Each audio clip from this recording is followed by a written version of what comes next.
¿Por qué los demonios le pidieron a Jesús que entraran en los cerdos? La primera confrontación entre Jesús y Satanás resultó en la victoria de Jesús sobre las tentaciones, como se narra en el capítulo 4 de Mateo, versículos 1 a 11. Jesús sigue invadiendo y dominando dos de los principales baluartes de Satanás, el dominio del mundo espiritual al ejercer autoridad sobre los demonios en el capítulo 8 de Mateo, versículos 28 a 34, y el dominio sobre la enfermedad al sanar a un paralítico en el capítulo 9 de Mateo, versículos 1 a 8. Después de que la tormenta se calmó milagrosamente, Jesús y sus discípulos continuaron su viaje a través del mar de Galilea. El siguiente incidente se centra exclusivamente en Jesús, sin mencionar a los discípulos, como se relata en el capítulo 8 de Mateo, versículos 28 a 34. Al llegar al otro lado, en la región de los Gerasenos, Jesús se encontró con dos hombres poseídos por demonios que venían de los sepulcros. Eran tan violentos que nadie podía pasar por ese camino. Gritaron: ¿qué tienes que ver con nosotros, Hijo de Dios? ¿Has venido aquí para atormentarnos antes del tiempo señalado?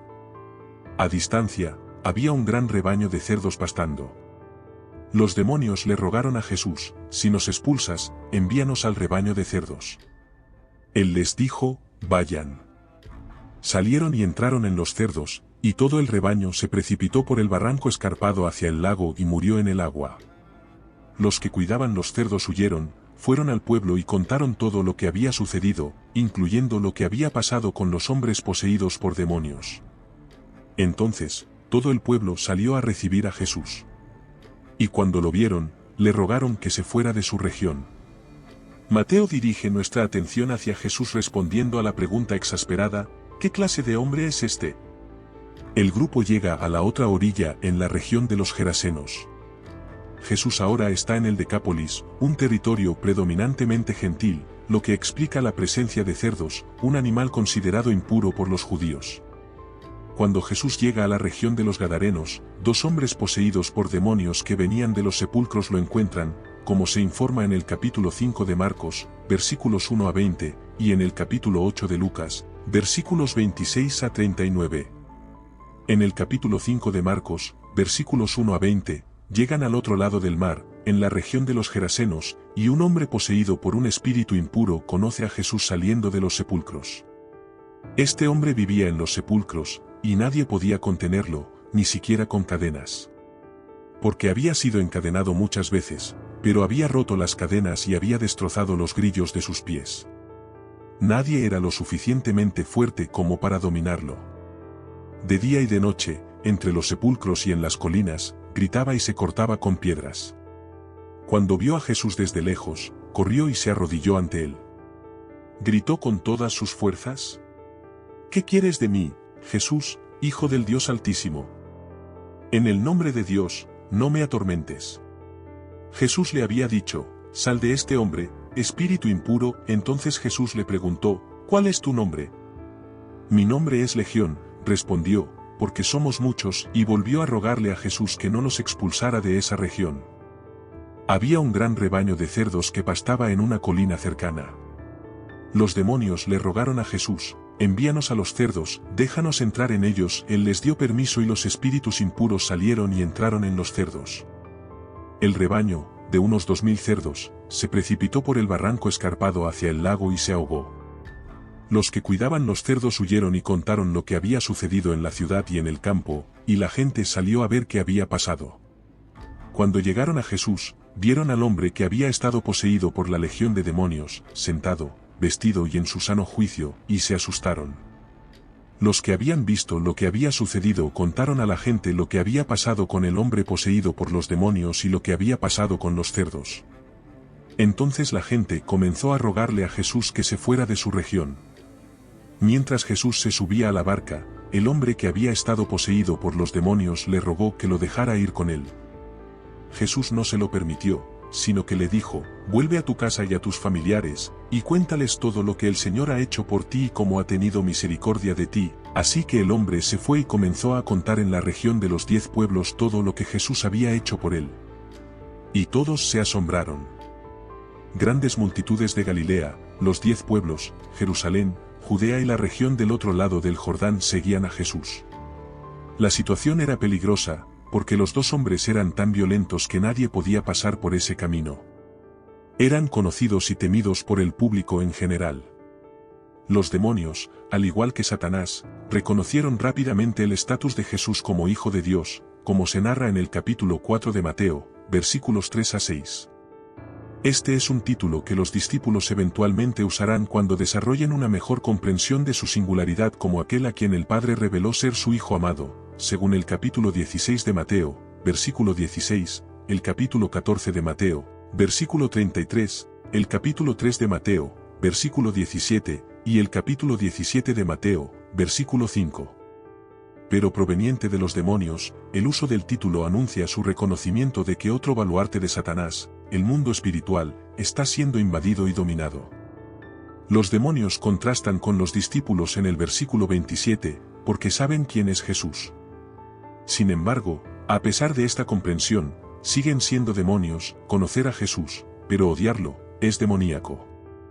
La pregunta que los demonios hacen a Jesús puede ser tanto dura como amable, dependiendo del contexto.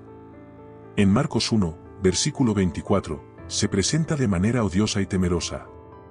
El título, Hijo de Dios, probablemente debe entenderse en su sentido más rico.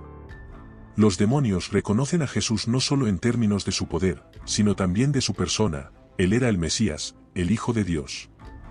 La segunda pregunta indica que los ejércitos demoníacos serán torturados y rechazados eternamente, como en Judas 6. Al hacer la pregunta, reconocen que Jesús es quien realizará este deber judicial en el tiempo señalado, confirmando así el significado completo de Hijo de Dios. El hecho de que Jesús esté limitando su actividad antes del tiempo, versículo 17, y Mateo 12, versículos 28 a 34, los demonios le piden a Jesús que acepte su propuesta, lo cual él hace. Después de recibir permiso de Jesús, los demonios dejan a los hombres y entran en el rebaño de cerdos. Cuando los demonios entraron en el rebaño, los cerdos se volvieron locos y se precipitaron por un acantilado hacia el mar de Galilea. Irónicamente, el intento de los demonios de evitar el castigo eterno los llevó a la destrucción de sus anfitriones terrenales. Jesús no tenía razón para no aceptar su propuesta, ya que servía a sus propósitos. En primer lugar, resultó en la liberación de los hombres de los demonios. En segundo lugar, los cerdos eran criaturas impuras según la tradición judía, por lo tanto, un emblema apropiado y un refugio seguro para los demonios. En tercer lugar, aceptar su propuesta no alteró el destino final de los demonios en el día del juicio. Por lo tanto, Jesús aceptó su propuesta, ya que los demonios esencialmente estaban haciendo el trabajo de Jesús por él. Más importante aún, Jesús no estaba pecando al aceptar la sugerencia de los demonios. Por otro lado, el encuentro de Jesús con Satanás en el desierto fue completamente diferente. Si Jesús cediera a las demandas de Satanás, sería llevado a la desobediencia. Como resultado, Jesús reprendió a Satanás con las Escrituras y se negó a ceder a sus demandas. Esta es la principal distinción entre los dos casos. La petición de los demonios en Mateo 8 no llevó a Jesús a pecar, mientras que las demandas de Satanás sobre Jesús estaban destinadas a llevarlo a pecar. Los demonios piden ser enviados a un rebaño de cerdos cercano, lo que no sería una idea desagradable para los judíos, que consideraban a los cerdos y los demonios del mismo orden. Jesús advirtió a sus discípulos que no arrojaran perlas a los cerdos, como en Mateo 7, versículo 6.